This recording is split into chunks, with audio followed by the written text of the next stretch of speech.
ranking member, other members of the committee. Unlike most of the people who are before you today asking for money, I'm here asking you not to spend money. The relationship between the Department of Energy agencies and the state of Nevada has been a long and difficult one.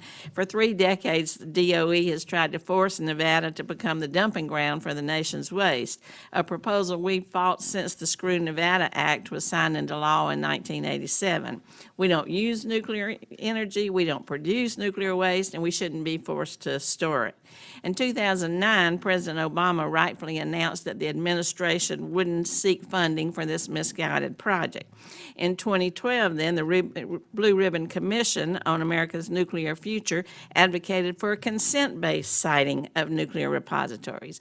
That sentiment was echoed by the recent Reset of America's Nuclear Waste Management Strategy and Policies report that was led by a panel of experts, including former Nuclear Regulatory Commission members. This is what most nuclear nations around the world have done or are doing to address nuclear waste. Yet the administration, along with some of their friends here on the Hill, are continuing to pursue this failed strategy. Accordingly, the budget submitted by the President includes $116 million to restart the Yucca Mountain licensing process. This figure actually hides the real cost of continuing down this path. In 2008, DOE estimated that without major interruptions, and if the nearly 400 contentions raised by the state of Nevada are somehow adjudicated and dismissed, it would still take $1.66 billion just to complete the licensing process. And if that were to happen, according to an estimate by the state of Nevada based on cost studies prepared by DOE, construction to complete the Yucca Mountain repository would cost an additional $96 billion. $96 billion. That figure doesn't even take into account the cost of transportation of this highly nuclear active waste.